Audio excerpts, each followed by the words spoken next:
کل رات وہ مر گیا یا مار دیا گیا۔ وہ بھی گھر سے گیا تھا شکار کے لیے اپنے دوستوں اور ایک ملازم کے ساتھ۔ مرغابیاں آتی ہیں فجر سے پہلے۔ انہوں نے جھیل کے کنارے خیمہ لگایا تھا۔ کھانے کے بعد سب سو گئے تھے۔ رات کو 3 بجے اٹھنا تھا مگر نوکر نے دیکھا کہ ان کا خیمہ خالی تھا۔ میں نے اس اطلاع پر غور کیا، یعنی اسے بھی اغوا کر لیا گیا تھا۔ یہ تو کسی نے نہیں کہا۔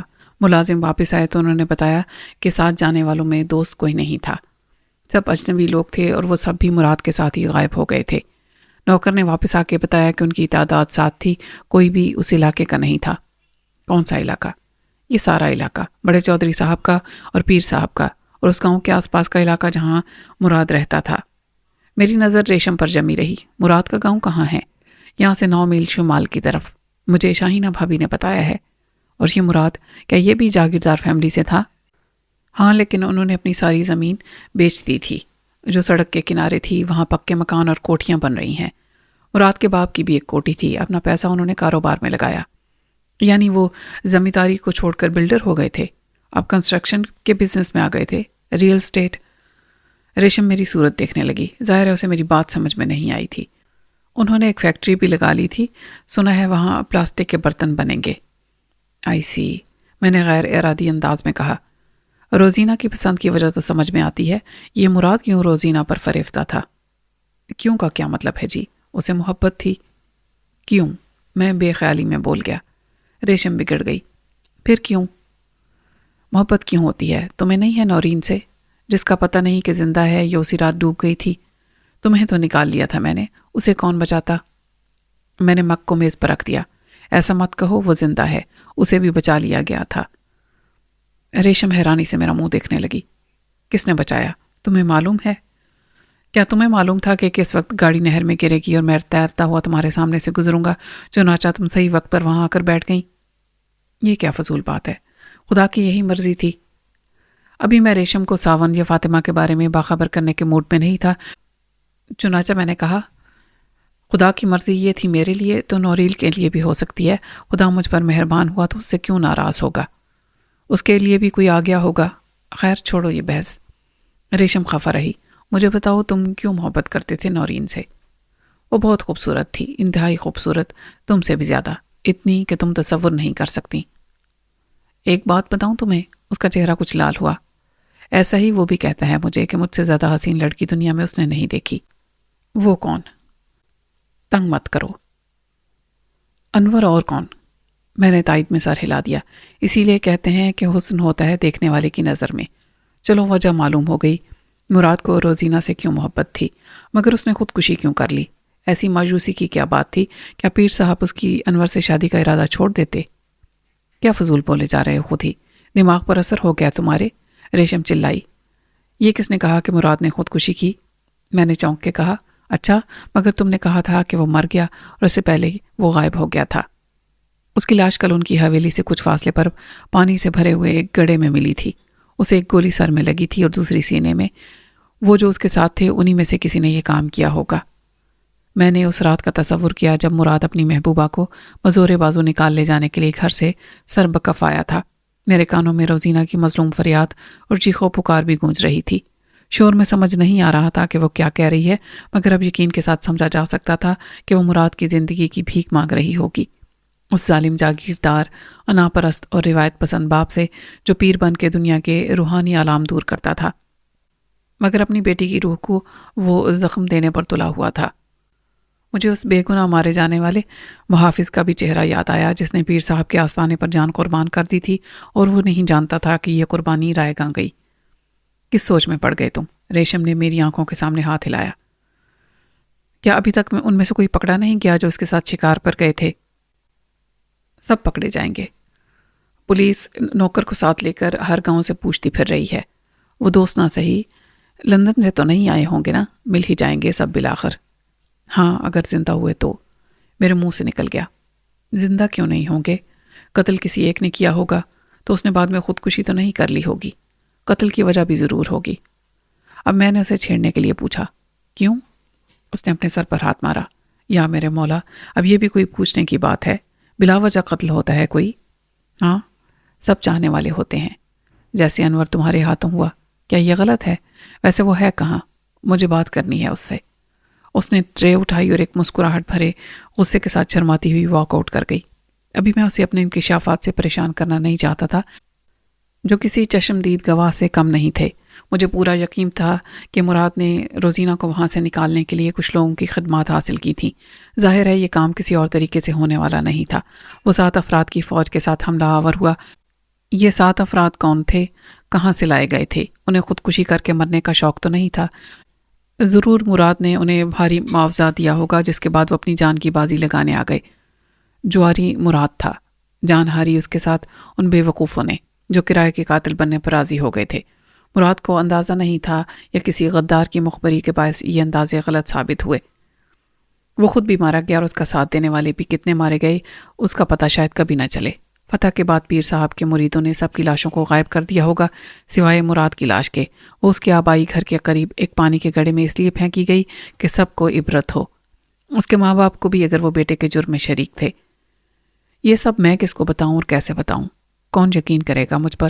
میں جائے واردات پر موجود ضرور تھا مگر میں نے کچھ دیکھا نہیں تھا سوائے ایک محافظ کی موت کے، اور میرے انکشافات پر یقین کرنے سے بھی کیا ہوگا؟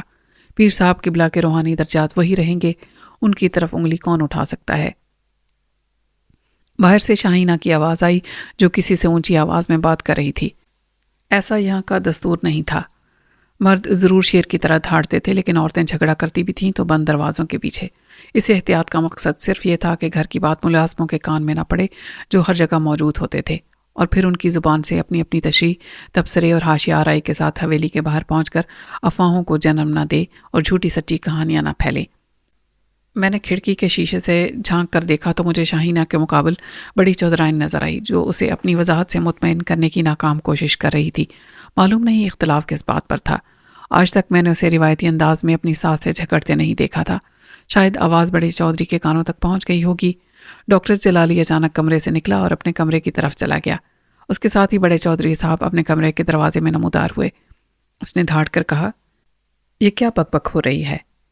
اپنے برائے کا کسی کا خیال نہیں ہے؟ مجھے بتاؤ کیا بات ہے؟ اور اس کے ساتھ ہی دونوں عورتیں خاموشی سے اندر چلی گئیں۔ اگر میں دروازے سے نکلتا تو چودھری صاحب کو اچھا نہ لگتا۔ ڈاکٹر جلالی کی طرح میں بھی باہر کا آدمی تھا۔ ابھی تک انہیں میری واپسی کی خبر نہیں ملی تھی۔ میں نے ریشم سے کہا بھی تھا کہ مجھے انور سے بات کرنی ہے لیکن وہ حویلی سے نکل کے کہیں گیا ہوگا۔ ابھی تک اس کا چہرہ نظر نہیں آیا تھا۔ ریشم کے بھول جانے کا سوال ہی پیدا نہیں ہوتا تھا۔ ایک لمحے کے لیے مجھے اپنے غیر اہم ہونے کا خیال آیا۔ مجھے واپس آئے 1 گھنٹے سے زیادہ ہو رہا تھا جب میں نے خادمہ کے ذریعے کچن سے ناشتہ طلب کیا تھا۔ خبر تو اسی وقت پھیل گئی تھی۔ پھر ریشم نے بھی بریکنگ نیوز سب کو دی ہوگی، لیکن ابھی تک نہ انور آیا تھا نہ مجھے بڑے چودھری صاحب نے طلب کیا تھا۔ میری گمشدگی اور بازیابی کے پراسرار واقعات کا تعلق انہی کی ذات سے تھا۔ حویلی میں صرف شاہینہ کا مراد سے براہ راست رشتہ تھا، باقی سب سے قریبی تعلق ہوتا تو وہ سب یہاں نہ بیٹھے ہوتے، مرنے والے کی آخری رسوم میں شرکت کرتے۔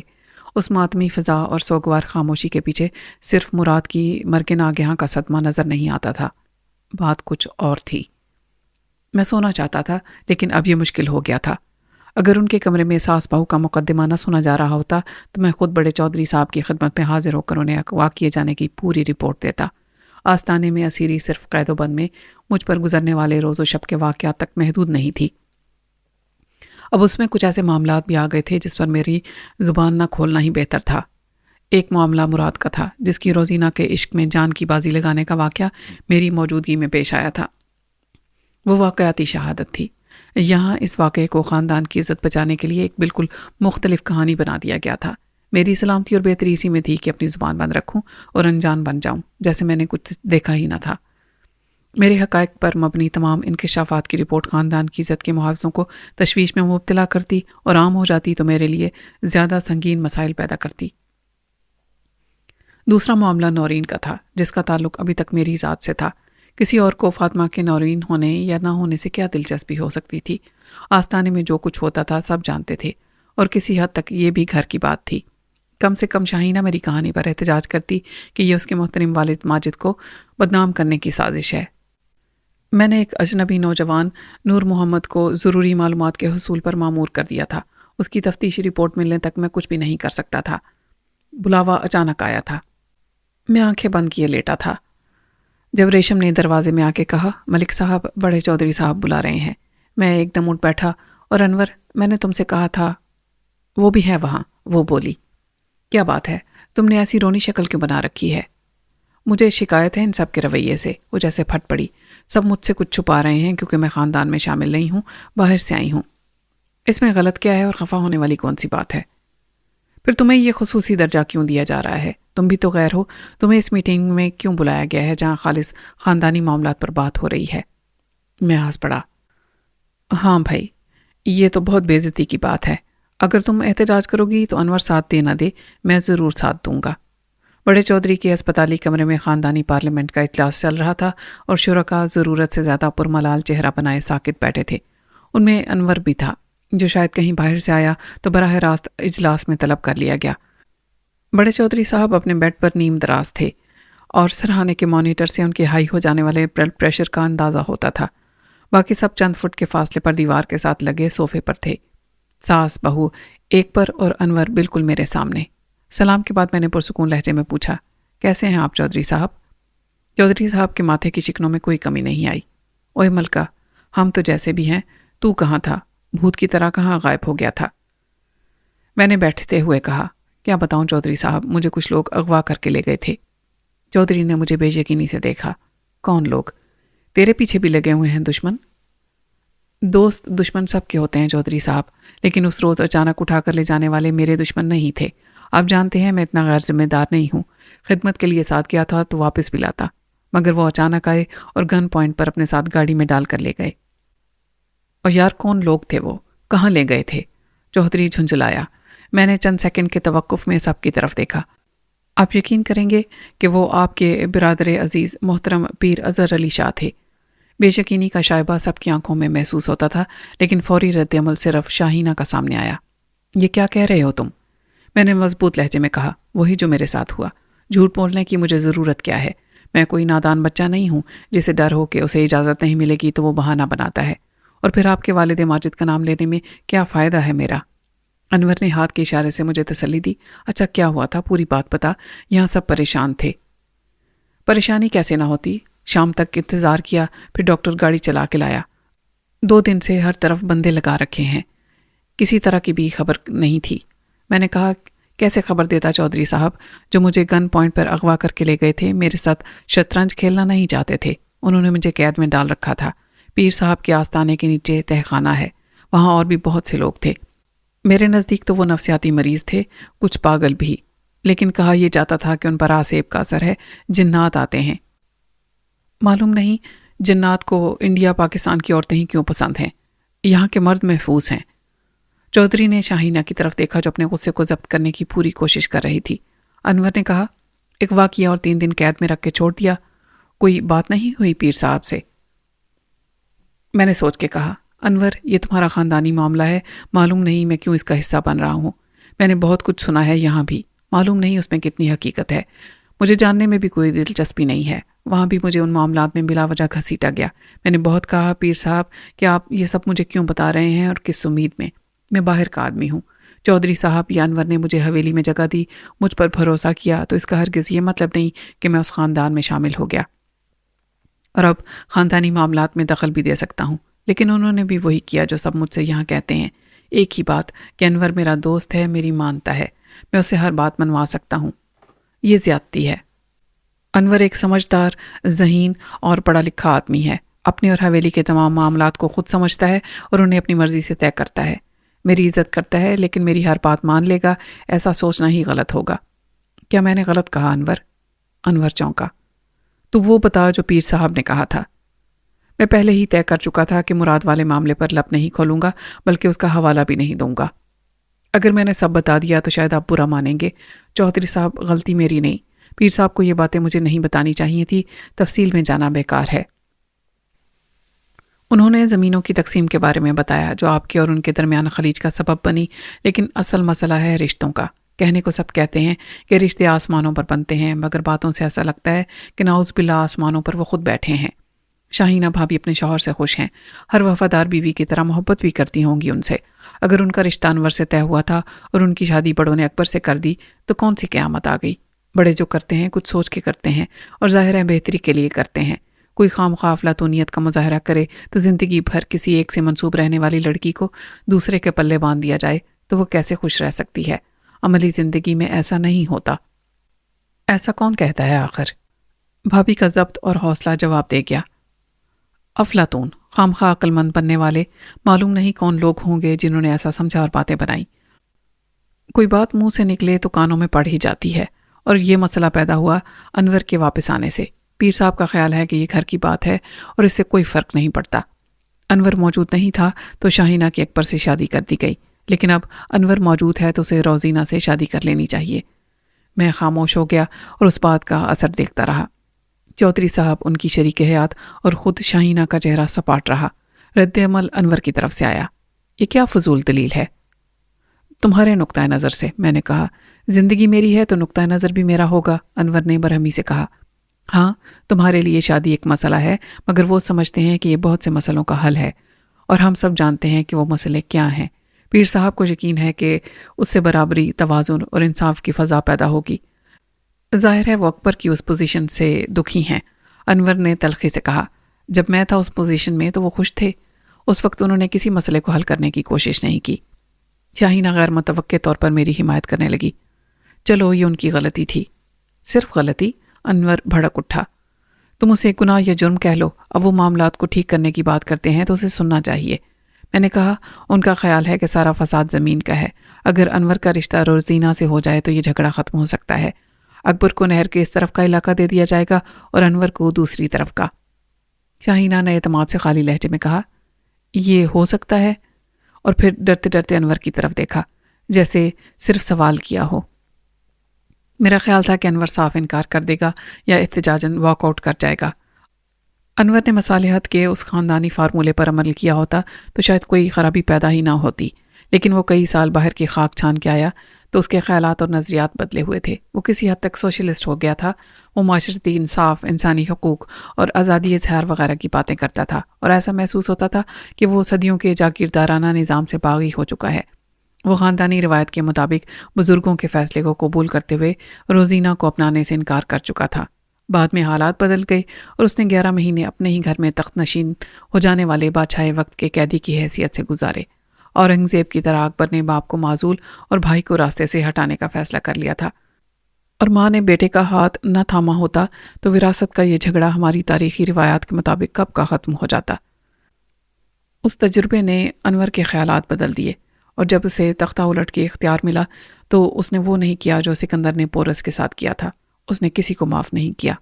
کس میں ہمت تھی کہ اسے خاندانی روایت کے مطابق روزینہ کو ملکہ بنانے کی درخواست کرتا؟ بعد میں حالات نے یہ ناممکن کر دیا تھا۔ انور نے ریشم کا انتخاب کر لیا تھا، اور یہ بھی ڈھکی چھپی بات نہیں تھی کہ اب روزینہ بھی مراد کو پسند کرتی ہے اور انور سے شادی پر راضی نہیں۔ یہ بات میرے جیسا باہر کا آدمی بھی جانتا تھا۔ مجھے بڑی حیرانی ہوئی جب کسی نے بھی نہ مراد کے قتل کی بات کی اور نہ روزینہ سے اس کے جذباتی تعلق کا کوئی حوالہ دیا، حالانکہ یہ ایک طرح سے اوپن سیکرٹ تھا، ایک ایسا معاملہ جس کے بارے میں حویلی کے سب مکین جانتے تھے، لیکن ایک دوسرے کے سامنے اس پر کھل کر بات کرنے سے گریز کرتے تھے۔ ریشم نے حویلی کے اندر خاموشی اور سوگواری کو مراد کی موت سے منسوب کیا تھا۔ شاید ایسا نہیں ہوگا، یہاں تو اس کا ذکر بھی کسی نے نہیں کیا تھا۔ میرا یہ خیال بھی غلط ثابت ہوا کہ کسی کے جذبات کی پرواہ کیے بغیر اپنی بات کہہ دینے والا انور اپنی ہی روزینہ سے شادی کے ذکر پر پھٹ پڑے گا، اس لیے کہ وہ اپنے جذبات کا رخ ریشم کی طرف موڑ چکا تھا، اور اس لیے بھی کہ روزینہ خود اسے چھوڑ کے مراد کی ہو گئی تھی۔ ان کے جذبات کتنے بھی پاکیزہ کیوں نہ ہوں، یہاں اس کی حیثیت ناجائز تعلق کا مسئلہ تھی، جس پر جان لی بھی جا سکتی تھی اور دی بھی جا سکتی تھی۔ مجھے یوں محسوس ہوا جیسے مراد کے قتل کو تائید عزتی سمجھتے ہوئے سب یہ چاہتے ہیں کہ پرانی باتیں بھلا کے تمام مسائل کو مصلحت کے جذبے سے حل کیا جائے۔ یہ تبدیلی بھابھی شاہینہ کے خیالات میں انقلاب سے آئی تھی۔ پہلے وہ چھوٹی بہن کی زبردستی انور کے ساتھ شادی کے خلاف تھی۔ شاید اسے اپنے تجربے کا احساس تھا، نہ چاہنے کے باوجود اسے اکبر کے حوالے کر دیا گیا تھا، اور اب تمام عمر اسے وفادار بیوی کا رول نبھانا تھا۔ وہ نہیں چاہتی ہوگی کہ اس کی چھوٹی بہن بھی جبر کے تحت ساری زندگی ایک سزا کے طور پر کاٹے۔ وہ روزینہ کی مراد سے شادی کی پرزور حمایت کرتی تھی۔ مراد ہر لحاظ سے روزینہ کے لیے ایک آئیڈیل شوہر تھا۔ وہ خوب رو اور تعلیم یافتہ تھا، دولت مند تھا، اور سب سے بڑھ کر روزینہ کے لیے پاگل تھا۔ مراد کی موت نے سب کچھ بدل دیا۔ بھابھی شاہینہ کے لیے بھی یہ بہت بڑا صدمہ تھا، لیکن وہ اپنی چھوٹی بہن کی دلجوئی اور اشک شوئی کے لیے باپ کے گھر نہیں جا سکتی تھی۔ وہ اندازہ کر سکتی تھی کہ مراد کو کس نے قتل کرایا ہوگا اور کیوں۔ وہ سمجھتی تھی کہ اس جذباتی سانحے کا اس کی چھوٹی بہن پر کیا اثر ہوگا، مگر اس کی ہمدردی اور غم گساری بھی بدنامی کی تشہیر کا سبب ہوتی۔ وہ نارمل ہو چکی تھی۔ جب میرا پرپوزل سامنے آیا جو در حقیقت شاہینہ کے باپ کا تھا، ایک دم بڑی بہن کی سوچ بدل گئی۔ اس نے دور کا سوچا۔ مراد جو روزینہ کی زندگی میں خوشیاں بھر سکتا تھا، مر گیا تھا یا مار دیا گیا تھا، اس سے فرق ہی نہیں پڑتا۔ اہم روزینہ کا مستقبل تھا۔ اب یہ مستقبل غیر یقینی ہو گیا تھا۔ اب بڑی بہن کی حیثیت سے اسے اپنے باپ کا پلان قابل عمل نظر آنے لگا تھا، قابل عمل اور سارے مسائل کا حل۔ چنانچہ اس نے محتاط رہتے ہوئے کہہ دیا تھا کہ روزینہ کی شادی انور سے ہو سکتی ہے۔ اس لیے میری حمایت میں بول کے رد عمل دیکھا تھا جو خلاف توقع نارمل رہا تھا۔ پھر وہ کھل کے اس تجویز کے حق میں بات کرنے لگی۔ بڑے چودھری اور چودھرائن کی خاموشی ظاہر کرتی تھی کہ وہ آج بھی پہلے کی طرح سوچتے ہیں۔ مجھے خیال تھا ریشم کا، اگر بعد میں دباؤ یا ضرورت کے تحت انور نے بھی پیر صاحب کے فارمولے کو قبول کر لیا تھا تو ریشم کیا کرے گی؟ اس کا حامی یہاں کون ہوگا جہاں وہ ایک کم ذات مزارے کی بیٹی کے علاوہ اور کچھ نہیں تھی؟ بوجھل خاموشی کا یہ وقفہ بہت طویل ہو گیا، جس میں ہر شخص میری طرح اپنے خیالات میں گم تھا اور قیاس آرائی کے مہذب عدسے کی مدد سے مستقبل کو دیکھ رہا تھا۔ اس خاموشی کو ٹیلی فون کی گھنٹی نے توڑا۔ فون چودھری صاحب کی بیڈ سائڈ پر رکھا رہتا تھا اور اس کا تار اتنا لمبا تھا کہ وہ اٹھ کر صوفے پر آ جائیں تو فون کارنر ٹیبل پر پہنچ جائے۔ چودھری صاحب نے فون اٹھا کر اخلاقاً کہا، وعلیکم السلام بھائی جی، خیر تو ہے؟ بھائی جی صرف پیر صاحب ہو سکتے تھے۔ ہمیں خاموش رہنے کا اشارہ دے کر چودھری صاحب نے کہا، آپ کیسی باتیں کرتے ہیں بھائی جی؟ چھوٹے بھائی کے گھر میں آنے کے لیے آپ کو اجازت کی ضرورت ہے؟ چھڈو جی، لڑکی آئی ہے آپ کے گھر تو کیا آپ چھوٹے ہو گئے؟ پہلے ہمیں بڑے بھائی سے ڈر لگتا تھا، اب زیادہ ڈر پیر صاحب سے لگتا ہے۔ آپ 100 بار آؤ۔ اللہ خیر کرے۔ اس ہفتے میں دوسری بار قدم رنجا فرما رہے ہیں پیر صاحب، انور نے طنز اور تلخی سے کہا۔ یہ ہمیشہ کی طرح شاہینہ کو برا لگا۔ بھائی جی وہ آپ سے نہیں اپنے بھائی سے ملنے آ رہے ہیں اور مجھ سے ملنے بھی آ سکتے ہیں، تمہیں برا کیوں لگتا ہے؟ ان کا آنا کبھی بے مقصد نہیں ہوتا، انور بولا۔ میرا خیال ہے کہ وہ چاچا جی کے ساتھ تعزیت کے لیے جائیں گے۔ مراد ان کے سالے کا بیٹا تھا۔ اب مراد کا ذکر دوسرے حوالے سے ہوا۔ چودھری نے ناپسندیدگی سے کہا، اب یہ بھی رسم دنیا ہے، لیکن ابھی تو اس کی لاش پڑی ہے ہسپتال میں، پوسٹ مارٹم ہوگا تو ملے گی۔ مجھ میں تو اب ہمت نہیں ہے کہ جنازے کے ساتھ قبرستان جاؤں اور تدفین تک رکوں۔ یہ ڈاکٹر جلالی کہاں اجازت دے گا؟ آپ بعد میں تعزیت کر لینا ابا جی، انور بولا۔ ہاں، بھائی صاحب کے بھی کون سے اپنے سالے کے ساتھ اچھے تعلقات تھے، بلکہ ایک طرح سے ناچاکی تھی۔ بھائی صاحب کو وہ ڈبہ پیر اور نہ جانے کیا کچھ کہتا تھا۔ بھائی صاحب کا خیال تھا کہ وہ راشی اور بے ایمان ہے، سرکاری افسروں سے مل کے کوڑیوں کی زمین موتیوں کے بھاؤ بیچ دی، پھر ٹھیکہ لے لیا ہاؤسنگ اسکیم کا۔ سڑک نکلی اور سڑک بھی وہ خود ہی بنائے گا جو اس علاقے میں آئے گی، 10 میل کا ٹکڑا ہے۔ شاہینہ نے کہا، چھوڑیں چاچا جی، اب وہ آ رہے ہیں تو وہ آئیں شوق سے، مگر مجھے نہیں لگتا کہ ان کا کوئی تعزیت کرنے کا ارادہ ہوگا۔ یہ جو لڑکا مارا گیا مراد، اللہ معاف کرے، اس کی شہرت کون سی اچھی تھی، سارے علاقے میں بدنام تھا۔ باپ نے حرام کا پیسہ کمایا اور بگڑ گیا بیٹا، یہ تو ہوتا ہی ہے۔ مراد کے ساتھ بھی یہی ہوا۔ میرا خیال ہے ان کے آ جانے کا مقصد کچھ اور ہے۔ جب تک چودھری صاحب مراد کے خلاف اپنے جذبات کا اظہار کرتے رہے، سب مروتاً یا مجبوراً چپ تھے۔ اس بات نے سب کو چونکایا۔ کیا مقصد ہے ابا جی؟ انور بولا۔ میں نے تو پہلے ہی کہا تھا کہ وہ بے مقصد نہیں آتے۔ یہ ہو سکتا ہے کہ وہ روزینہ کے رشتے کی بات کریں۔ ہمارے بندے کو 3 دن مہمان رکھ کے انہوں نے بات تو کہلوا ہی دی۔ انور ایک دم اٹھا۔ یہ کون سا موقع ہے ایسی بات کا؟ انور کی بات نے مجھے پھر حیران کیا۔ میرے اندیشے سچ ثابت ہونے لگے تھے۔ انور نے صاف انکار نہیں کیا تھا کہ وہ ہرگز روزینہ سے شادی نہیں کرے گا۔ باپ سے بھی نہیں کہا تھا کہ رشتے کی بات ہو تو وہ سختی سے انکار کر دیں۔ اس نے صرف موقع پر اعتراض کیا تھا، گویا کسی اور موقع پر بات ہوتی تو حرج نہ تھا، کسی اور نے سمجھا ہو یا نہ سمجھا ہو، لیکن میرے دل میں اب کوئی شبہ نہیں رہا تھا ریشم کے مستقبل کے بارے میں۔ حالات کے مطابق خود کو بدلنے والا انور مصلحت پر محبت قربان کرنے کو تیار تھا۔ چودھری نے کہا، اگر بھائی جی نے کوئی بات کی تو آپ کیا کہو گے جی؟ چودھری صاحب کا جواب سننے سے پہلے ہی میں معذرت کر کے اٹھا اور کمرے سے باہر آ گیا۔ مجھے خوب اندازہ ہو رہا تھا کہ کمرے میں رہ جانے والے تینوں فریق اس مسئلے پر ہم خیال ہو جائیں گے ان کے مشترکہ مفادات ہیں، وہ تمام رکاوٹوں کو دور کر دیں گے، کیونکہ اب تک وہ بھی انور کے تیور دیکھ چکے ہیں۔ رہی روزینہ تو وہ کب تک روئے گی اور سوگ منائے گی؟ مراد کے ساتھ اسے مرنا ہوتا تو اب تک اس کی لاش بھی اسی قبرستان میں پڑی ہوتی۔ پیر صاحب اور چودھری صاحب پرانے جہاندیدہ لوگ مناسب وقت کا انتظار کریں گے، کیونکہ وقت سب سے بڑا چارہ گر ہے جو ہر غم کو بھلا دیتا ہے۔ میں اپنے کمرے میں آ کے لیٹ گیا اور سوچتا رہا کہ آخر تقدیر نے ریشم کو محبت کا یہ سنہرا خواب کیوں دکھایا تھا۔ روزینہ کی عالی نسبی سے شکست کھا کر وہ کہاں جائے گی؟ یہ سوچتے سوچتے میں سو گیا، پھر اٹھا تو رات کی تاریکی اتر چکی تھی۔ شاہینہ کے والد ماجد قبلہ پیر صاحب اپنی تشریف کا بابرکت ٹوکرا اٹھا کے واپس جا چکے تھے۔ میں نے خدا کا شکر ادا کیا کہ میری ان سے ملاقات نہ ہوئی، ورنہ وہ ضرور پوچھتے کہ ملک صاحب پھر کیا سوچا ہے، کب جا رہے ہو حویلی سے ریشم کے ساتھ؟ انہوں نے کیا بات کی کیا نہیں، اس کا اندازہ کسی کے موڈ سے نہیں ہوتا تھا۔ ایسا لگتا تھا کہ چودھری صاحب نے ٹھیک ہی سوچا تھا۔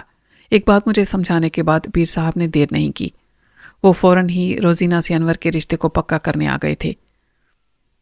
میں اکیلا ہی اپنے کمرے میں کافی پی رہا تھا جب سلونی نمودار ہوئی۔ سنا ہے آپ اغوا ہو گئے تھے ملک صاحب؟ وہ میرے سامنے بیٹھ گئی۔ سنا تو میں نے بھی یہی ہے۔ آج کل تم کہاں رہتی ہو؟ تمہاری صورت دکھائی نہیں دیتی۔ مجھے چودھری انور صاحب نے مامور کر رکھا ہے ریشم کی تربیت یعنی گرومنگ پر۔ وہ چاہتے ہیں وہ جلد از جلد میرے جیسی ہو جائے، سوشل اور پرسنل ایٹیکیٹس میں۔ اٹھتے بیٹھتے میں اسے ایک معزز لیڈی بنانے میں لگی رہتی ہوں۔ میں نے کہا جلدی کیوں ہے انور کو آخر؟ وہ شوخی سے مسکرائی۔ یہ بھی اب کوئی راز ہے؟ انہوں نے ریشم سے شادی کا فیصلہ جو کر لیا ہے، مگر کیا؟ مگر اس میں تاخیر نہیں ہونی چاہیے، وہ بولی۔ میں نے ہنس کے کہا سلونی یہ ان کے ذاتی معاملات ہیں، جب دلہا دلہن چاہیں گے تو قاضی بھی آ جائے گا۔ بے شک یہ باہمی رضامندی کا معاملہ ہے۔ میں نے کہا باہمی رضامندی تو ہے، لیکن وہ کورٹ میرج تو نہیں کر رہے، اس میں خاندان کے بزرگوں کی رضامندی بھی ضروری ہے۔ آپ ٹھیک کہتے ہیں، لیکن میرا خیال ہے کہ اس میں تاخیر کی گنجائش نہیں۔ وہ کچھ تذبذب میں تھی۔ میں نے اسے غور سے دیکھا۔ تم کچھ کہنا چاہتی ہو جو کہہ نہیں پا رہی ہو؟ اس نے اقرار میں سر ہلایا۔ ریشم بہت خوش قسمت ہے اور خوش بھی۔ اس نے کبھی خواب میں بھی نہیں سوچا ہوگا، لیکن اس کی سادگی ہے یا ناتجربہ کاری کے محبت میں وہ محتاط نہیں رہی۔ میں چونکا۔ کیا مطلب؟ مطلب وہی جس پر آپ چونکے۔ میں نے کئی بار اسے انور صاحب کے کمرے سے نکلتے دیکھا ہے، اور جب نظر رکھی تو یہ بھی معلوم ہو گیا کہ وہ کب جاتی ہے اور کب آتی ہے۔ کسی اور کی زندگی کا معاملہ ہوتا تو میں پرواہ نہ کرتی۔ یہ کھیل تو یہاں ہر نسل کھیلتی آئی ہے۔ میں خود اس کھیل میں شریک رہی، جیسے فٹ بال کے مقابلے میں فٹ بال شریک سمجھی جاتی ہے۔ ریشم کا معاملہ الگ ہے۔ تم نے کبھی اسے سمجھانے کی کوشش کی؟ دکھ تو یہی ہے کہ اس نے مجھے جھٹلا دیا۔ اس نے کہا کہ مجھے غلط فہمی ہوئی ہے۔ وہ تو کبھی 5-10 منٹ کے لیے کوئی ضروری بات کرنے چلی جاتی ہے۔ مجھے غیر ضروری تجسس میں مبتلا ہونے اور اس پر شک کرنے کی کوئی ضرورت نہیں۔ کوئی سنے گا تو خام خواہ بدنامی ہوگی۔ خام خواہ؟ اس نے مجھے جھوٹا کر دیا سر، اسے غیر ضروری تجسس قرار دیا۔ اب میں آپ کو بتاؤں کہ گزشتہ رات بھی وہ 12 بجے کے قریب گئی تھی اور پھر صبح 4 بجے واپس اپنے کمرے میں جا کے سوئی۔ ایسا ہی پرسوں بھی ہوا تھا۔ میری جگہ آپ ہوتے تو کیا کرتے؟ وہ روحانسی ہو رہی تھی۔ میں ایک جھانپڑ رسید کرتا اور اسے واپس انور کے کمرے میں لے جا کر انور سے پوچھتا تم نے شرافت سے کام لیا؟ سلونی نے ایک گہری ٹھنڈی سانس لی۔ ان شہزادوں کے کمرے ایسے ہی آباد رہتے ہیں سر، میں نے بھگتا بھی ہے اور دیکھا بھی ہے۔ جوانی سے بڑھاپے تک ان کی راتیں ایسے ہی آباد رہتی ہیں، اور جو آتی جاتی رہتی ہیں میرے جیسی لاوارث بھی ہوتی ہیں، رعایا بھی، مجبور بھی اور زر خرید بھی۔ خدا کرے ریشم سے انور صاحب کی محبت قائم رہے۔ تم کیوں یہ خطرہ محسوس کرتی ہو کہ قائم نہیں رہے گی؟ ابھی تو ایسی کوئی بات نہیں، اسی لیے میں کہتی ہوں کہ ریشم کو دیر کا خطرہ مول نہیں لینا چاہیے۔ کل کا کیا بھروسہ، میری طرح ریشم وقت سے نہیں لڑ سکے گی، خرابی صرف اس کا نصیب ہوگی۔ پھر رونے پیٹنے سے اور فریاد کرنے سے کچھ نہیں ہوگا۔ آج تک کچھ نہیں ہوا۔ میری جیسی بہت ہیں، نہ جان دیتی ہیں نہ لے سکتی ہیں، بس وہ ذلت کے ساتھ زندہ رہنا سیکھ لیتی ہیں، اسے اپنا نصیب جان کے قبول کر لیتی ہیں۔ آپ ریشم کو اس انجام سے بچانے کی کوشش ضرور کر سکتے ہیں۔ میں نے کہا میں آج ہی انور سے بات کروں گا، وہ مجھے انکار نہیں کر سکتا۔ اور انہوں نے کہا کہ مجھے کچھ وقت چاہیے بڑے چودھری صاحب کو راضی کرنے کے لیے، اپنی ماں کی حمایت حاصل کرنے کے لیے۔ پھر ظاہر ہے یہ ضروری ہے۔ اور آپ انور صاحب کو کتنا وقت دیں گے اس کام کے لیے؟ اس نے بے چینی سے پہلو بدلا۔ زیادہ نہیں۔ وہ ارادہ کرے تو آج بھی بات کر سکتا ہے، کل کا انتظار کس لیے؟ سلونی نے اطمینان کی گہری سانس لی۔ تھینک یو سر، آپ نے میری پریشانی دور کر دی۔ وہ ہنسی۔ حالانکہ مجھے کوئی ضرورت نہیں ریشم کے لیے پریشان ہونے کی۔ کیا رشتہ ہے میرا اس کے ساتھ؟ تم نے جذبات کا رشتہ قائم کر لیا ہے ریشم کے ساتھ، کیونکہ تم بے حس اور خود غرض نہیں ہو۔ ایک سیکیورٹی گارڈ دروازے پر نمودار ہوا۔ اس نے اجازت طلب نظروں سے دیکھا اور بولا، سر کوئی ملنا چاہتا ہے آپ سے۔ میں نے بے خیالی میں پوچھا، کون؟ اپنا نام نور محمد بتاتا ہے، کہتا ہے مجھے ملک صاحب نے بلایا ہے، تو مجھے روک نہیں سکتے، لیکن میں نے اسے پہلے کبھی نہیں دیکھا۔ میں نے مسکرا کے کہا، اسے لے آؤ یہاں۔ سلونی جانے کے لیے اٹھی۔ یہ نور محمد کون ہے؟ میں نے کہا، ہے کوئی، بعد میں بتاؤں گا۔ نور محمد اپنے گرد و پیش کو بڑے پرتجسس انداز میں دیکھتا ہوا نمودار ہوا۔ شاید کسی حویلی کی وسعت کا مشاہدہ کرنے کا یہ اس کا پہلا تجربہ تھا۔ وہ حیران بھی تھا اور خوش بھی۔ وہ میرے اشارے پر سلونی کی جگہ بیٹھ گیا۔ آپ کا گھر تو بہت بڑا ہے جی، وہ بولا۔ یہ میرا گھر نہیں ہے، تم بتاؤ کیا خبر لائے ہو؟ میں نے کہا۔ میں نے مامے سے پوچھا، کل وہ درگاہ شریف پر تھا، وہاں وہ بوٹی پینے جاتا ہے، مگر پتہ نہیں کس نے کیا پلا دیا تھا۔ اس کی ڈبی میں سے میں بھی کبھی کبھی سگریٹ نکال کر پی لیتا ہوں۔ کل میں نے اس میں سے ایک سگریٹ لی تو مجھے ایک پتلی بتی سی نظر آئی۔ وہ بھی سگریٹ تھی جو مامے نے خود بنائی تھی اور بعد میں میرے سامنے جلا کے پی۔ میں نے کہا، وہ ہیروئن والی سگریٹ ہوگی۔ کون سی ہیروئن جی؟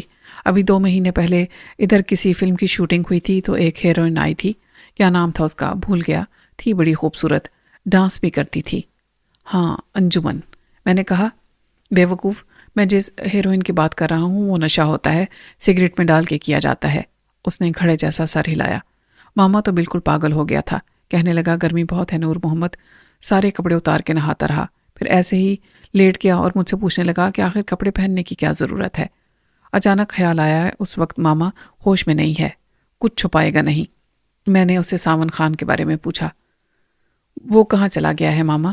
ماما اسے گالیاں دینے لگا کہ وہ بڑا کمینہ ہے، اسی طرح دھوکہ دیتا ہے مجھے، اس کی وجہ سے مجھے جیل جانا پڑا، خود پکڑا گیا تو مجھے بھی پکڑوا دیا خواہ مخواہ، جیل کاٹ کے آ جاتا، جیل میں بھی ایسا ہی کرتا تھا، اور اس کمہارن کے معاملے میں بھی۔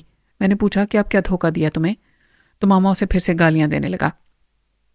اس نے کہا تھا کہ فاطمہ کی مجھ سے شادی کر دے گا، 20,000 مانگ رہا تھا، میں نے بڑی مشکل سے 13,000 پورے کیے، ایک بھینس مل گئی تو گاہک نہیں ملتا تھا، پھر جو ملا بڑا کمینہ تھا، 50,000 کی بھینس 15 میں لے گیا، کہنے لگا کہ چوری کا مال ہے تو بس یہی قیمت ہوگی۔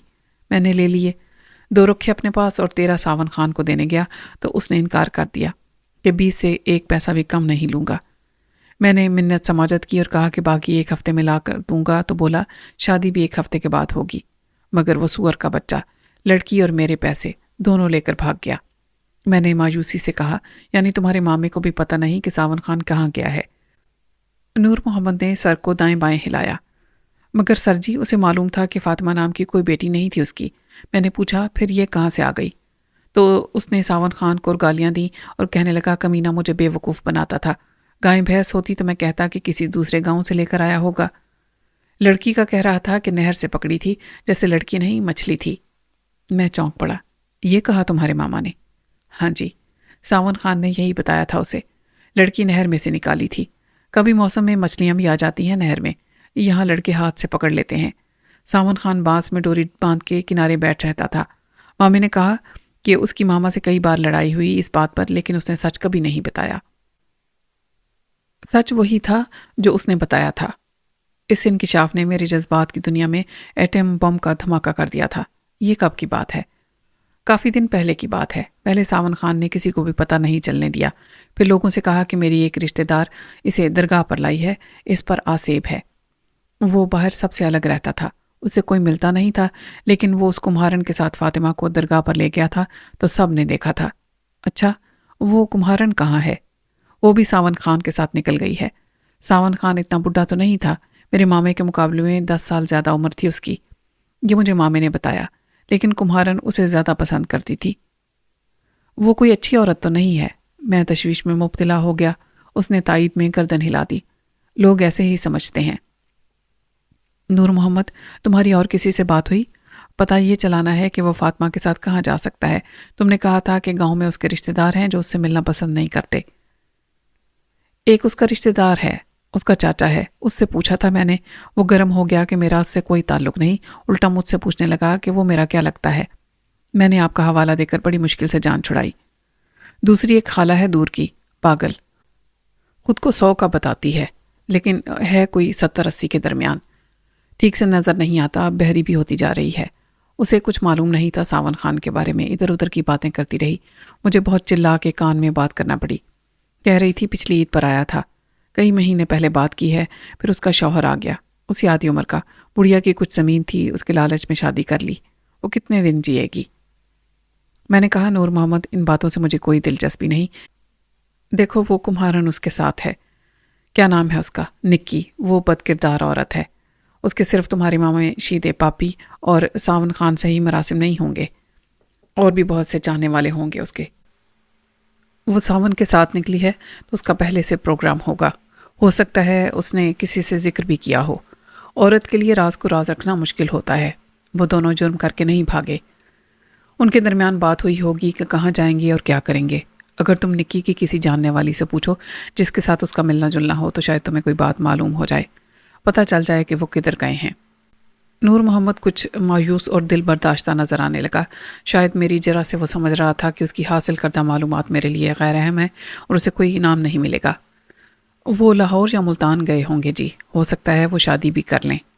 نور محمد، مجھے ان کی شادی سے کوئی دلچسپی نہیں، اندازہ میں بھی کر سکتا ہوں کہ یہی 2 شہر قریب ہیں جہاں وہ جا سکتے ہیں، لیکن ٹرین میں بیٹھ کے تو کوئی بھی کراچی جا سکتا ہے۔ مجھے فکر ہے فاطمہ کی۔ نکی ایک بد کردار عورت ہے اور ساون بھی ایک جرائم پیشہ ہے، یہ نہ ہو کہ وہ فاطمہ کو پیسے کے لالچ میں بیچ ڈالیں۔ وہ خوبصورت لڑکی ہے اور اسے اچھے برے کی تمیز بھی نہیں ہے، وہ کسی سے بھاری رقم اینٹ کے فاطمہ کی اس سے شادی کر سکتے ہیں۔ نور محمد اٹھ کھڑا ہوا۔ میں معلوم کرنے کی کوشش کروں گا، مجھے یقین ہے کہ تم معلوم کر لو گے۔ میں نے جیب سے کچھ نوٹ نکالے جو 2000 سے اوپر رقم تھی، یہ تمہارا انعام۔ تم نے بڑی دلچسپی اور ذمہ داری کا مظاہرہ کیا، کوشش کرتے رہو، اگلی بار دگنی رقم ملے گی۔ اگر کام کی بات معلوم کر کے آئے تو چائے پیو گے؟ اس نے للچائی ہوئی آنکھوں کے ساتھ رقم جیب میں رکھی اور نفی میں سر ہلا دیا۔ اس کے لیے یہ بہت بڑی دولت تھی۔ اس کے جانے کے بعد مجھے مایوسی اور اضطراب نے گھیر لیا۔ میرا اندازہ درست ثابت ہوا تھا، وہ فاطمہ نہیں نورین ہی تھی، اور ساون خان نے اسے نہر سے ایسے ہی ڈوبنے سے بچایا تھا جیسے ریشم نے مجھے۔ لیکن صدمے یا بے ہوشی میں ہونے والے نقصان کے باعث ان کی یادداشت متاثر ہوئی تھی۔ یہ کوئی ماہر ڈاکٹر ہی بتا سکتا تھا کہ یہ نقصان عارضی ہے اور اس کا علاج ممکن ہے یا نہیں۔ یہ قسمت کی بات تھی جس نے مجھے بابا رحیم بخش کے گھر میں اور پھر اس حویلی میں پہنچا دیا، اور فاطمہ ایک بد کردار آدمی کے ہاتھ لگ گئی تھی۔ ساون کے لیے وہ راہ چلتے مل جانے والا لاٹری کا ٹکٹ بن گئی تھی۔ بدقسمت لڑکی ایک ظالم چچا اور زبردستی شوہر بن جانے والے پاگل چچا زاد کے ساتھ نکلی تو سلمان خان جیسے دھوکے باز عاشق کے ہتھے چڑھ گئی۔ اس کی موت آج بھی ایک معمہ تھی، لیکن شک کی کوئی بات نہیں تھی کہ وہ لالچ میں غلط کام کرنے اور کرانے والوں کے چکر میں مارا گیا تھا۔ وہ کوئی کام نہیں کرتا تھا، مگر مجھے اس کے قبضے سے 10 لاکھ ملے تھے جو آج تک میرے کام آ رہے تھے۔ بدقسمتی نورین کے پیچھے سائے کی طرح لگ گئی تھی۔ اس نے ایک محفوظ اور خوشیوں سے معمور ازدواجی مستقبل کا جو خواب دیکھا تھا وہ سلمان خان کی وجہ سے بے تعبیر ثابت ہوا۔ شاید آج بھی اسے معلوم نہ ہو کہ اس کا وہ عاشق صادق اس دنیا میں اسے بے جار و مددگار چھوڑ کر مدفن میں جا سویا ہے۔ دوسرا خواب میں نے دیکھا تھا کہ نورین بالآخر میری ہو جائے گی اور میں اس کا دل جیتنے میں کامیاب بھی ہو جاتا کہ ایک حادثے نے پھر اسے مجھ سے جدا کر دیا۔ نورین کے خیال نے مجھے رات تک مضطرب رکھا۔ مجھے انور سے بات کرنے کا موقع ہی نہیں ملا۔ صبح سے عجیب پر اسرار نحوست نے حویلی کو اپنی گرفت میں لے رکھا تھا۔ چودھری صاحب ہر روز ڈاکٹر جلالی کے ساتھ ہی کھانا کھاتے تھے۔ پتہ چلا کہ انور نے اپنا کھانا ریشم کے کمرے میں منگوا لیا تھا، یہی میں نے بھی کیا تھا۔ میں کسی نتیجے پر پہنچنے سے قاصر تھا۔ نورین ایک جھلک دکھا کر پھر سے غائب ہو چکی تھی۔ نہ جانے رات کا کتنا حصہ ان یادوں میں بیت گیا اور کب نیند نے رحم کھا کر مجھے اپنی مہربان آغوش میں لے لیا۔ خلاف معمول میں دن چڑھے تک سوتا رہا۔ میں جاگا بھی تو اس وقت جب سلونی نے دروازے پر دستک دی اور اندر آ گئی۔ اٹھیے، کب تک سوئے پڑے رہیں گے؟ وہ بولی۔ میں اس کی طرف دیکھے بغیر آنکھیں ملتا ہوا اٹھا۔ کل رات نیند بہت دیر سے آئی۔ اس نے متانت سے کہا، آپ کو جگانا ضروری ہو گیا تھا، ایک خبر تھی آپ کے لیے۔ اب میں نے اس کے متفکر چہرے اور پرتشویش لہجے پر غور کیا۔ سلونی، سب ٹھیک ہے نا؟ اس نے نفی میں سر ہلایا۔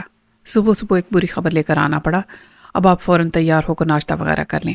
پہلے بتاؤ خبر کیا ہے؟ میں نے برہمی سے کہا۔ وہ ریشم، اسے ہسپتال لے گئے ہیں۔ میں یوں اٹھ کھڑا ہوا جیسے مجھے الیکٹرک شاک لگ گیا ہو۔ ریشم کو ہسپتال لے گئے ہیں؟ کیوں، کیا ہوا اسے؟ پریشان نہ ہو سر، غالباً گولیاں کھا لی تھی اس نے۔ میں چلایا، کون سی گولیاں؟ نیند کی؟ سلونی نے نفی میں سر ہلایا۔ نہیں، دوسری، ابورشن کے لیے۔ میری نظر سلونی پر جم گئی۔ ابورشن؟ او مائی گاڈ، یہ گولیاں وہ کہاں سے لائی؟ مجھے پوری بات بتاؤ۔ اس نے حوصلہ افزا طریقے سے میرے کندھے پر ہاتھ رکھ کر مجھے بٹھا دیا۔ یہ تو میں نے آپ کو کل ہی بتا دیا تھا کہ ریشم خطرہ مول لے رہی ہے۔ جو میں پوچھ رہا ہوں وہ بتاؤ، میں نے سختی سے کہا۔ وہ خود تو کہیں بھی نہیں گئی، اور یہاں یہ گولیاں ملتی ہیں مگر صرف حویلی میں رہنے والے مردوں کے پاس، کبھی ضرورت پڑ جاتی ہے۔ تمہارا مطلب ہے انور نے یہ کام کیا؟ میں ایسا نہیں کہہ سکتی کسی ثبوت کے بغیر۔ ہو سکتا ہے ریشم نے اپنی مشکل کا ذکر بھابھی سے کیا ہو اور اس نے لا دی ہوں۔ اسے معلوم ہوگا کہ یہ گولیاں کس الماری میں مل سکتی ہیں۔ میں نے غصے کی آگ کو اپنے لہو میں بھڑکتا ہوا محسوس کیا۔ خواہ انور کا دفاع مت کرو، اس کے سوا کون یہ کر سکتا ہے کام؟ ریشم پہلے بھابھی کو کیوں بتائے گی؟ وہ تم سے ذکر کرتی۔ آج کل وہ کچھ کھچی کھچی سی رہتی ہے مجھ سے۔ اصل مجرم تو انور ہے، اس نے انور کو سب سے پہلے بتایا ہوگا، اور اس نے روایتی عیاش وڈیرے کی طرح کہا ہوگا کہ اتنی سی بات پر گھبراتی کیوں ہو، یہ تو ہوتا ہی رہتا ہے لڑکیوں کے ساتھ، ابھی تو ابتدا ہے، فکر کی بات نہیں۔ اور لے آیا ہوگا یہ گولیاں۔ کئی سال گزرے ہیں ولایت میں، اسے تو عادت ہوگی ان مسائل سے نمٹنے کی، لیکن ریشم کو ہسپتال کیوں لے جانا پڑا؟ ایسے معاملات سے تو تم بھی نمٹ سکتی ہو، اور یہاں کی کوئی تجربہ کار دائی بھی، اور ڈاکٹر جلالی بھی تو ہے۔ یہ کب کی بات ہے؟ ابھی انور کا اسپتال سے فون آیا تھا، ریشم ٹھیک ہے، اب وہ سو رہی ہے، 2-4 دن میں واپس آ جائے گی۔ مجھ سے تو بات نہیں ہوئی، میرے پوچھنے پر بھابھی شاہینہ نے بتایا کہ رات کو 3:30 بجے ریشم کی طبیعت خراب ہوئی تو انور مجھے لے گیا تھا۔ انور نے خود ہی بتایا کہ کیا معاملہ ہے، وہ نہ بتاتا تب بھی مجھے پتہ چل جاتا۔ میں ایک دم اٹھ کے باہر نکل آیا اور سیدھا شاہینہ کے کمرے میں داخل ہو گیا۔ وہ نہا کے نکلی تھی اور اس نے خود کو ایک تولیہ میں لپیٹ رکھا تھا۔ مجھے بڑی شرمندگی ہوئی کہ ناراضی اور پریشانی میں دروازے پر نوک نہیں کیا۔ عورت کیا، کسی لڑکے کے کمرے میں بھی یوں بیل کی طرح گھس جانا بدتمیزی ہے۔ میں نے گھبراہٹ میں کہا آئی ایم سوری اور واپس جانے کے لیے پلٹا۔ میرے کانوں میں بھابھی کی غصے بھری آواز کی بجائے شوخ لہجے کی ناراضی سنائی دی۔ او ہو دیور جی، چلو ہو گئی غلطی، اب بھاگنے سے کیا فائدہ؟ میں رک گیا۔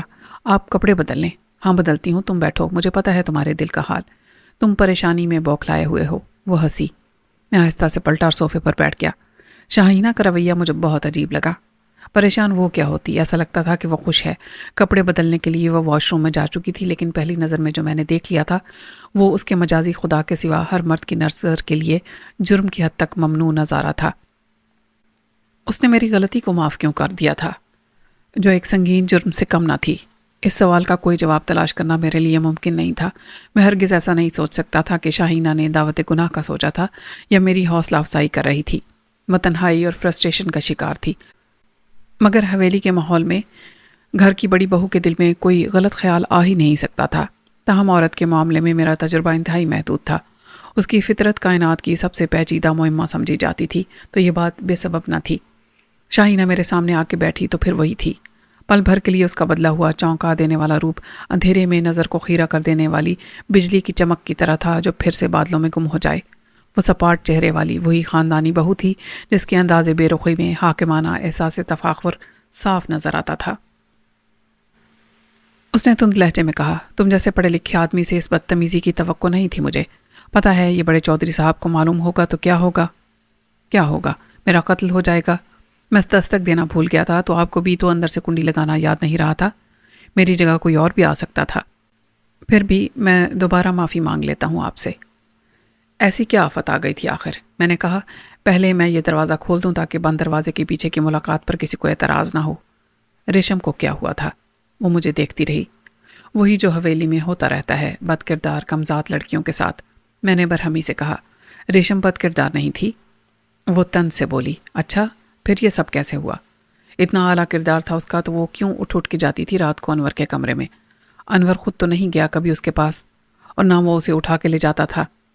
بھابھی، وہ ناتجربہ کار جذباتی لڑکی بے وقوف بھی ہے۔ بھابھی چمک کر بولی، بے وقوف ہرگز نہیں ہے وہ تو حد سے زیادہ چالاک اور بے شرم ہے۔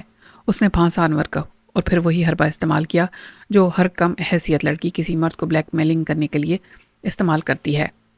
میں نے احتجاج کیا، آپ انور کو بالکل بری ذمہ قرار دے رہی ہیں۔ انور کی بات مت کرو، وہ مرد ہے۔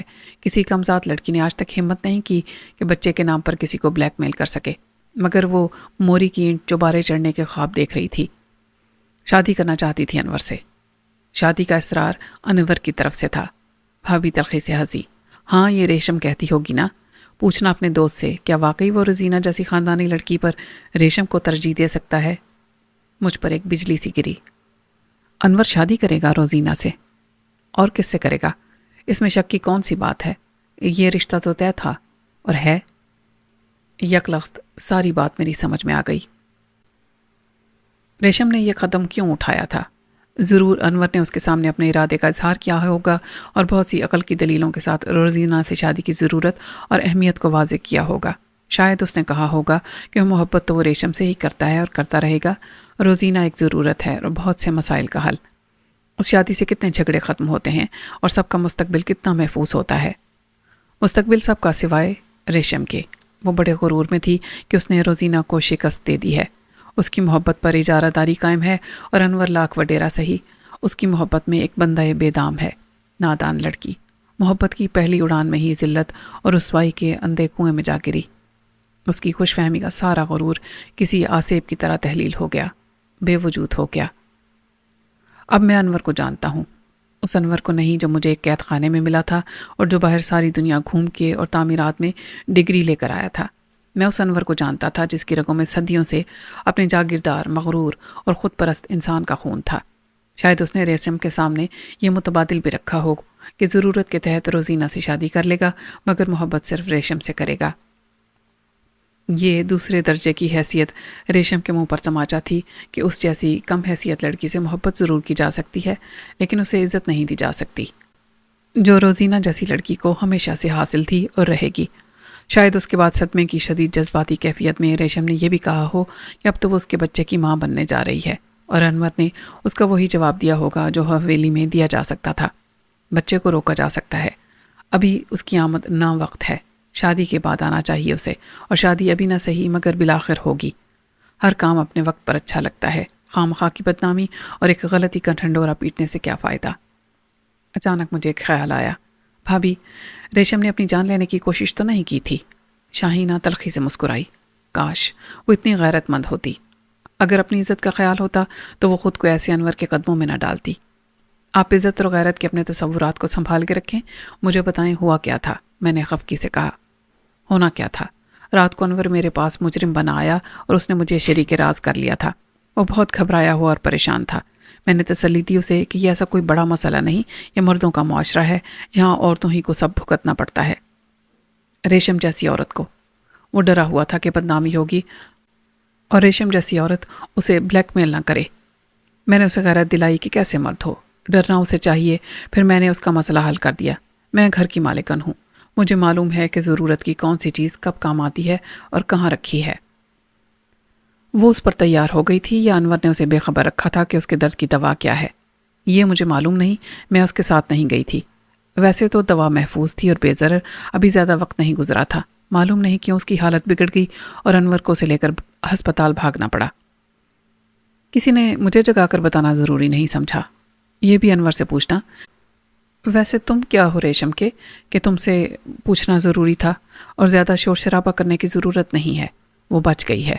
وہاں ڈاکٹروں نے اس کے معدے کو واش کر دیا ہے۔ تم تو کہہ رہی تھیں کہ دوا بے ضرر تھی۔ ہاں، میں نے تو استعمال نہیں کی، مگر اکبر نے لا کے دی تھی مجھے۔ ساتھ والے گاؤں کی ایک لڑکی تھی، لڑکی بھی کیا شادی شدہ عورت تھی، مگر تھی جوان اور مست۔ شوہر خود چھوڑ کے گیا تھا چودھریوں کی خدمت کے لیے، وہ پلٹ کر گئی ہی نہیں۔ شوہر کو بھی مال ملتا رہا۔ کتے کے آگے ہڈی ڈال دو تو وہ بھونکنا بھی بھول جاتا ہے، لیکن وہ تھا بہت بدماش۔ پتہ چل جاتا تو نہ جانے کیا کرتا، چھوٹی موٹی چوریاں کرتا رہتا تھا اور جیل بھی کاٹ کر آیا تھا خیر سے۔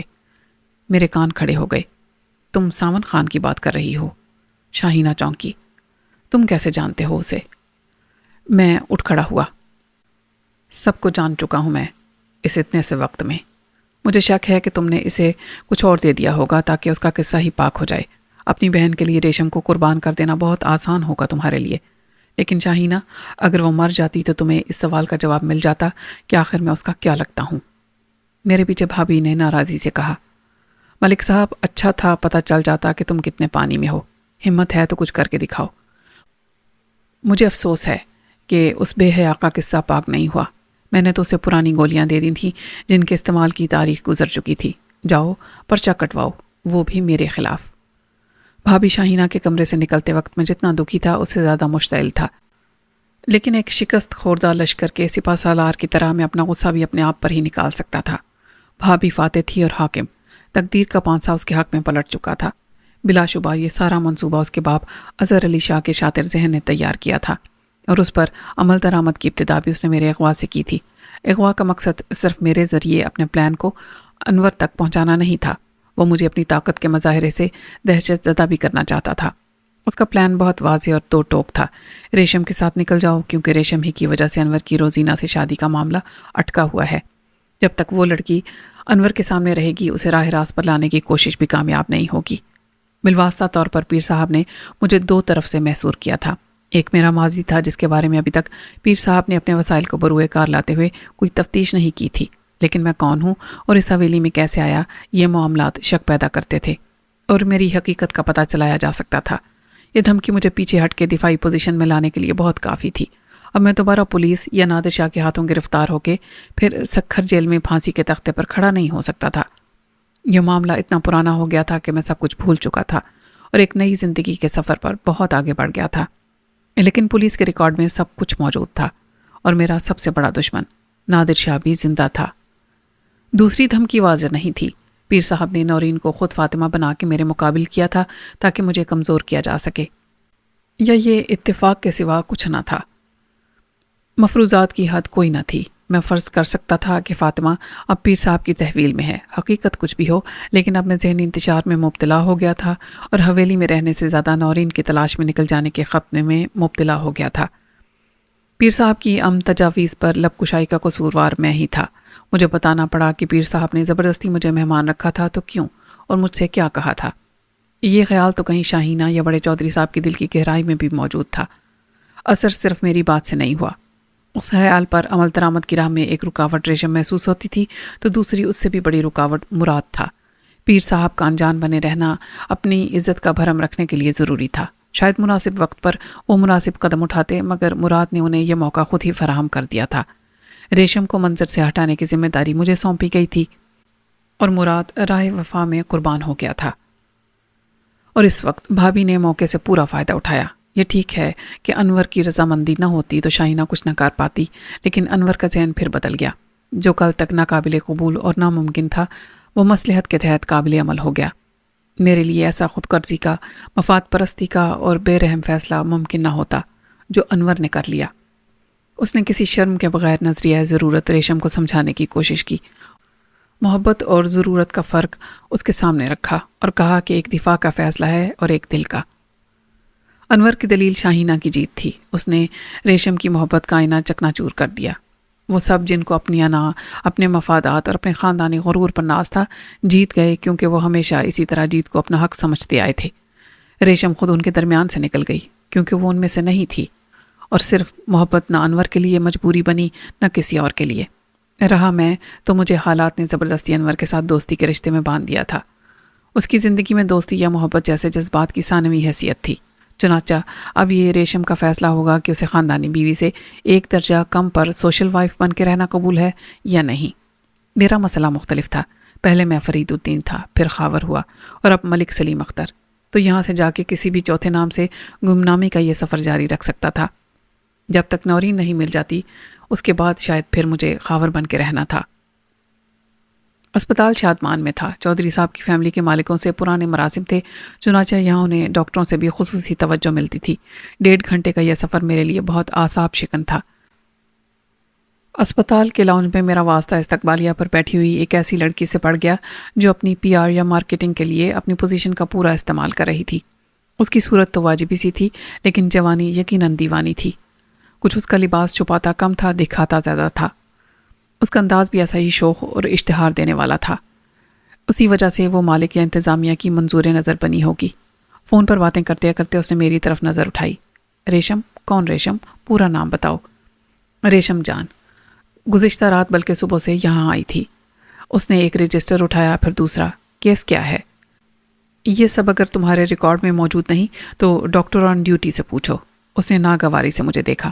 کس کے ساتھ آئی تھی؟ اور تم کون ہو اس کے؟ ہاں یہ ہے ریشم، تمہاری کیا لگتی ہے؟ کیا اس سے فرق پڑتا ہے؟ میں نے برہمی سے کہا۔ ایسے ہر ایک کو منہ اٹھا کے کسی سے بھی ملنے نہیں دیا جا سکتا، اور اس کیس میں تو آرڈر تھے کہ کسی غیر متعلقہ شخص کو اندر نہ آنے دیا جائے۔ غیر متعلقہ شخص؟ میں اپنے رد عمل کو روک نہ سکا۔ کون کہتا ہے؟ مجھ سے بحث مت کرو، آرڈر مالک یا انتظامیہ کرتی ہے، اور یہ اسپتال ہے جہاں کسی کی زبردستی نہیں چلتی، وہ بولی۔ میں نے غصے کو ایک گہری سانس لے کر خارج کیا۔ اوکے، کیا تم اس کے ساتھ آنے والے چودھری انور کو بلا سکتی ہو یا میری اس سے بات کرا سکتی ہو؟ آئی ایم سوری، میں ملک سلیم اختر ہوں۔ اس نے مجھے غور سے دیکھا اور پھر فون اٹھا لیا۔ سر، کوئی آپ کی وائف کا نام لے کر آنا چاہتا تھا، میں نے روک دیا۔ اب آپ سے ملنا یا بات کرنا چاہتا ہے؟ ملک سلیم اختر۔ Right sir. اس نے فون رکھ کے میری طرف دیکھے بغیر کہا، بیٹھ جاؤ، وہ آ رہے ہیں۔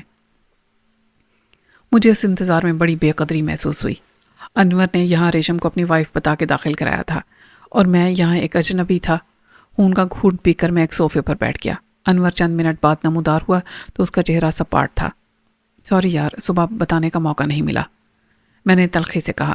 ہاں، معاملہ تھا تمہاری مسز کا، میں کون سا سالہ ہوں تمہارا؟ تیرا خفا ہونا جائز ہے، دراصل مجھے شاہینہ بھابی نے سب بتا دیا ہے، اور وہ جھوٹ نہیں ہو سکتا انور۔ میرے خیال ہے کہ یہ جگہ ایسے معاملات کو ڈسکس کرنے کے لیے بالکل مناسب نہیں۔ مجھے ریشم کو دیکھنے سے بھی روکا گیا۔ یہ کیا ہے؟ وہ اٹھ کھڑا ہوا۔ چل میرے ساتھ، لیکن خود پر قابو رکھنا۔ میں نے ضبط سے کام لیا اور انور کے ساتھ سیڑھیاں چڑھ کے اوپر گیا۔ وہ سیدھے ہاتھ کے دوسرے کمرے میں تھی۔ یہ پرائیویٹ اور وی آئی پی قسم کا کمرہ تھا، جس میں ریشم گردن تک سفید چادر سے ڈھکی ہوئی کسی لاش کی طرح آنکھیں بند کیے ساکت پڑی تھی۔ یہ مدھم روشنی اور سفید بے داغ چادر بھی اس کے چہرے کو زیادہ بیمار اور کمزور بنا رہی تھی۔ لگتا تھا اس کے گلابی چہرے سے رنگ نچوڑ لیا گیا ہو۔ میں ریشم کے پیروں کی طرف کھڑا اسے دیکھتا رہا۔ وہاں مجھے صرف ایک چارٹ نظر آیا جس پر نرس نے ٹیمپریچر اور بلڈ پریشر وغیرہ ریکارڈ کیا تھا۔ بھابی نے مجھ سے کہا تھا کہ ریشم بچ گئی ہے، شاید اسے افسوس تھا، میں نے کہا۔ یہ اتنا سنگین مسئلہ نہیں تھا، وہ خفگی سے بولا۔ کس کے لیے؟ تمہارے لیے یا ریشم کے لیے؟ اور جذباتی طور پر یا جسمانی طور پر؟ انور نے میرے کندھے پر ہاتھ رکھ دیا۔ میں سمجھ سکتا ہوں کہ تمہارے جذبات کیا ہیں، لیکن یہ جگہ مناسب نہیں ہے ایسی باتوں کے لیے۔ جو باتیں مجھے شاہینہ بھابی نے بتائی ہیں، اس کے بعد کوئی گنجائش نظر نہیں آتی کسی بات کی۔ بھابی کی بات چھوڑ، میں تیری ناراضی دور کر دوں گا۔ یار انور، میری ناراضی کی کیا اہمیت ہے اس معاملے میں؟ ہے، اس نے اصرار کیا۔ بس ایک دن میں ریشم گھر لوٹ کے آ جائے گی۔ اس کی غلط فہمی اور تیری ناراضی کی اہمیت میرے لیے ہے۔ ہم بیٹھ کے بات کریں گے، یہ کوئی کشمیر کا مسئلہ نہیں ہے۔ میں خاموش ہو گیا اور انور آہستہ آہستہ میرے ساتھ باہر آ گیا۔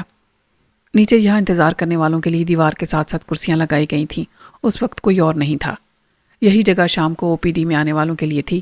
اندازہ کیا جا سکتا تھا کہ یہ بہت مہنگا ہسپتال ایک مخصوص دولت مند کلاس کے مریض ہی افورڈ کر سکتے ہیں۔ انور میرے ساتھ تھا، لیکن نیچے پہنچتے ہی اس کے سامنے ایک لیڈی ڈاکٹر اندر آئی۔ ہیلو چودھری صاحب، how is your wife now? اس نے خوش دلی سے کہا اور مجھ سے بھی ہاتھ ملایا۔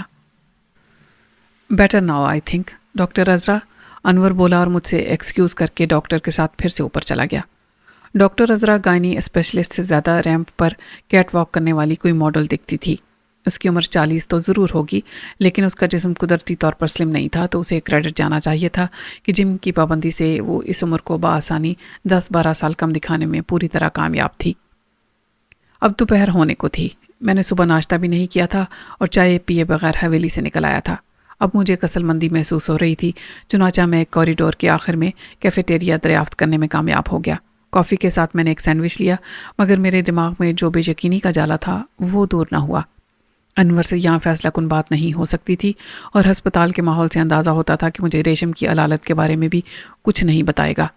یہاں خاندانی راز کو راز رکھنے والے لوگ تھے، جن سے کچھ معلوم بھی ہو جاتا تو ان کے خلاف کسی قسم کی قانونی چارہ جوئی ناممکن ہوتی۔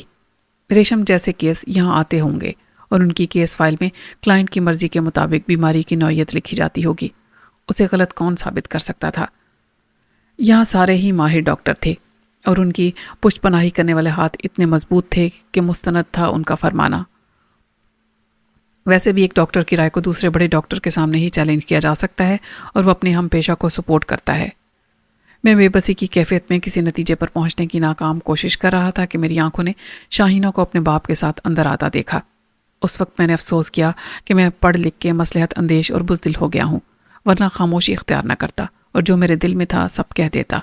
لیکن یہاں کسی ایک قسم کی ہنگامہ آرائی کا انجام یہ ہوتا کہ ہسپتال میں ہنگامہ آرائی کے جرم میں میری آج کی رات حوالات میں گزرتی۔ پیر صاحب اپنے روایتی پرتقدس ملبوس میں شان اور وقار کے ساتھ نمودار ہوئے اور ان کے جلوں میں محافظوں یا مریدوں کا حلقہ تھا۔ وہ بڑی متانت سے آگے آئے اور میرے قریب آ کر رک گئے۔ ان کی آنکھوں میں عیاری کی چمک تھی جو ان کی زیر لب مسکراہٹ کے ساتھ بہت میچ کرتی تھی۔ ملک صاحب، تمہارا کام آسان ہو گیا، تم دونوں کا۔ میں سمجھ گیا کہ اس کا مطلب کیا ہے۔ اس نے کہا تھا کہ جلد از جلد ریشم کے ساتھ حویلی سے نکل جاؤ۔ میں نے اتنی ہی سادگی سے کہا، کام تو آپ کا بھی آسان ہو گیا، آپ دونوں کا۔ ہمارے کام وہ رب کریم خود آسان کرتا ہے۔ وہ تو سب کے کام آسان کرتا ہے، لیکن اب دیکھیے کیسے مناسب وقت پر اس نے مراد کو اپنے پاس بلا لیا۔ یہ کیا فضول بات ہے؟ میں نے سنا تھا وہ بھی آپ کا داماد کہلانے کا شرف حاصل کرنا چاہتا تھا، آپ کے سالے کا بیٹا تھا۔ آپ کی بیوی کو صدمہ تو بہت پہنچا ہوگا۔ پیر صاحب کی آنکھوں میں چمکنے والی غیظ و غضب کی چنگاری ایک دم بھڑک اٹھی۔ معلوم ہوتا ہے تم ہوش میں نہیں ہو۔ ان کی آواز کچھ بلند ہوئی اور اس نے سختی سے میرے کندھے کو گرفت میں لے لیا۔ اس نے دانت بھینچ کے کچھ کہا اور پھر ایک دم پلٹ گیا۔ اس کے مریدوں نے سنا تو کچھ نہیں، مگر پیر صاحب کے چہرے پر جلالی آثار دیکھ کر وہ بھی مشتعل تھے، اور اشارہ ہو جاتا تو مجھے وہیں اس گستاخی کی سزا مل جاتی۔ اس کا ریشم کی عادت کے لیے آنا مجھے خالی از علت نہیں لگا۔ اسے ریشم سے کیا ہمدردی ہو سکتی تھی؟ اسے تو افسوس ہوگا کہ ڈاکٹرز نے اس کی جان کیوں بچا لی۔ قصہ یہیں پاک ہو جاتا۔ کہیں ایسا تو نہیں کہ وہ ڈاکٹروں کو خبردار کرنے آیا ہو کہ چلو جو غلطی تم سے ہوئی سو ہوئی، معاملات تمہارے ہاتھ میں ہیں، جب تک لڑکی اسپتال میں ہے ہم چاہتے ہیں کہ یہاں سے ایمبولینس میں اس کی میت ہی نکلے۔ پیر صاحب نے مریدوں کو باہر بھیج دیا تھا کیونکہ لاؤنج میں صفائی کی جا رہی تھی اور وہ دروازے کے سامنے صف بستہ ہو گئے تھے۔ کاؤنٹر والی شوخ حسینہ جو مجھے آرڈر کا حوالہ دے کر روکنے میں کامیاب رہی تھی، اس روحانی لشکر کو روک نہیں سکتی تھی۔ اس نے پیر صاحب اور ان کی دختر نیک اختر کو اوپر جاتا دیکھا تھا، مگر پوچھ نہیں سکی تھی کہ وہ کس کی بیمار پرسی کے لیے آئے ہیں اور ان کا مریض سے کیا رشتہ ہے۔ پیر صاحب کا قافلہ 10 منٹ کے بعد ہی چلا گیا۔ جاتے وقت پیر صاحب کے ماضی پر ناراضی سے زیادہ تشویش اور پریشانی کی گہری شکنیں یقیناً میری گستاخی کا نتیجہ ہی ہو سکتا تھا۔ جاتے وقت انہوں نے پلٹ کے میری طرف دیکھا تک نہیں۔ واپسی پر نہ جانے کیوں بیٹی ان کے ساتھ نہیں تھی۔ شاہینہ چند منٹ کے بعد اتری۔ اس کی نظر نے مجھے تلاش کیا، پھر وہ آخری دیوار کے ساتھ میرے پاس آ گئی جہاں میں فرش کو فینائل سے صاف کرنے والوں کو جگہ دینے کے لیے کھڑا تھا۔ وہ میرے سامنے آ کر ٹھہر گئی۔ وہ بلا شبہ بے حد حسین عورت تھی۔ اب وہ اپنی پوری تمکنت کے ساتھ ایک ہاتھ کے فاصلے پر موجود تھی، یوں کہ میں اس کے وجود سے اڑتی ہوئی مہک کو اور اس کی تپش کو محسوس کر سکتا تھا۔ اس سے پہلے کہ میں پیچھے ہٹتا اس نے اپنا ایک مرمری ہاتھ میرے کندھے پر رکھ دیا۔ سلیم، یہ تم نے اچھا نہیں کیا۔ میں نے نرمی سے خود کو دور کیا۔ میں نے کچھ بھی اچھا نہیں کیا۔ تمہیں کیا ضرورت تھی ابا جی کے سامنے مراد کا حوالہ دینے کی؟ انہیں کیا ضرورت تھی یہاں مجھ سے اس طرح بات کرنے کی؟ اب کرسیاں دوبارہ ترتیب سے لگائی جا رہی تھیں۔ وہ میرے ساتھ سب سے پیچھے والی قطار کی آخری کرسی پر بیٹھ گئی۔ دیکھو، میں جانتی ہوں کہ دل کے اچھے ہو تم، کسی کا برا چاہنے کی صلاحیت نہیں ہے تم میں۔ ریشم کو بھی اسی وجہ سے سپورٹ کر رہے ہو تم اور دل سے اس کا بھلا چاہتے ہو۔ اس کے اور انور کے تعلق میں نہ تمہاری خواہش کو دخل تھا اور نہ ہی تمہاری کوشش شامل تھی، لیکن جو ہوا اچھا نہیں ہوا۔ کس کے حق میں؟ میں نے تلخی سے کہا۔ کیا اچھا ہے کیا برا حالات کے لحاظ سے بدلتا رہتا ہے۔ میری صاف گوئی کا برا نہ مانو تم، لیکن تم اسے جھٹلاؤ گی کیسے؟ تمہاری شادی انور سے طے تھی۔ اس وقت یہی اچھا تھا سب کے لیے اور تمہارے لیے بھی۔ جب انور کا آسرا نہ رہا تو تم نے اکبر کو قبول کر لیا تو یہ اچھا ہو گیا۔ میں ریشم کی غلطی مانتا ہوں، لیکن انور کو بے قصور نہیں سمجھ سکتا۔ ریشم نادان تھی یا نا تجربے کار، محبت میں اعتماد کی آخری حد کو بھی عبور کر گئی، لیکن بدلی وہ نہیں، بدلا ہے انور، کیونکہ اس کے حالات بدل گئے ہیں۔ مگر اس کی سزا مل رہی ہے ریشم کو۔ انور نے زندگی کے 7 سال یورپ میں گزارے تھے، جہاں کی معاشرتی قدریں کچھ اور ہیں۔ وہاں محبت ایک ضرورت ہے، جذبات کا مسئلہ نہیں ہے۔ تمہاری باتیں سے تو لگتا ہے کہ تم سنی سنائی باتیں نہیں کر رہے ہو، یہ تمہارا مشاہدہ اور تجربہ ہے۔ شاہینہ مسکرائی۔ یہ حقیقت ہے شاہینہ، اور تم بھی واقف ہو اس سے کہ وہاں محبت میں وفا اور جذبات کی اس دیوانگی کا تصور ہی نہیں جس پر ہمارا اعتقاد ہے۔ انور نے ریشم کو غلط سمجھا اور اس کے ساتھ غلط کیا۔ وہ اس کے جذبات کی شدت کو سمجھ ہی نہیں سکا، مگر اس نے جذباتی کمزوری سے پورا فائدہ اٹھا لیا۔ ہمارے درمیان خاموشی کا ایک بوجھل وقف آیا۔ پھر شاہینہ نے کہا، چلو جو ہو گیا سو ہو گیا۔ انور کے لیے روزینہ سے شادی کرنا ضروری ہے، ورنہ ریشم اچھی لڑکی تھی۔ اگر انور نے مصلحت اور ضرورت کے تقاضوں کو سمجھ لیا ہے تو پھر مجبوری ہے، قربانی تو ریشم کو ہی دینا ہوگی۔ میں نے ایک گہری سانس لی۔ ٹھیک ہے مسز اکبر، میں اسے ساتھ لے کر چلا جاؤں گا یہاں سے۔ وہ چاہے تو رہ سکتی ہے انور کے ساتھ، بعد میں وہ ریشم سے شادی کر لے گا۔ ہاں وہ افورڈ کر سکتا ہے، اور شرح میں تو 4 کی گنجائش ہے، مگر شاید ریشم دوسرے درجے کی یہ زوجیت قبول نہ کرے، اور ہے تو وہ بھی رئیس زادہ، کل کو مجبوری کا یہ توق بھی اتار پھینکے گا، ریشم کو بخش دے گا کسی کو، انعام میں یا سزا کے طور پر۔ کیا تم بھول گئی ہو کہ تمہارا شوہر اکبر کے لیے کتنا دیوانہ تھا؟ اگر وہ حویلی میں رہے گی تو صرف ایک عورت ہوگی، کسی کی بیوی نہیں۔ اس کا چہرہ ایک دم غصے سے لال ہو گیا۔ یہی ہوتا ہے جب کوئی گھر کا بیٹی بن جاتا ہے، جو باتیں آج تک اس حویلی کی 4 دیواری سے نہیں نکلی تھیں وہ تمہاری زبان پر آ گئی ہیں۔ اب خیریت اسی میں ہے کہ ریشم کے ساتھ نکل جاؤ حویلی سے۔ وہ سخت غصے میں جانے کے لیے اٹھی تو میں نے کہا، خوش فہمی ہے تمہاری شاہینہ کہ کوئی کچھ نہیں جانتا، کان تو دیواروں کے بھی ہوتے ہیں۔ وہ پھر سے بیٹھ گئی۔ اوہ ہو، جمعہ 8 دن ہوئے تمہیں یہاں آئے اور تم نے سب جان لیا، مجھے بھی تو بتاؤ۔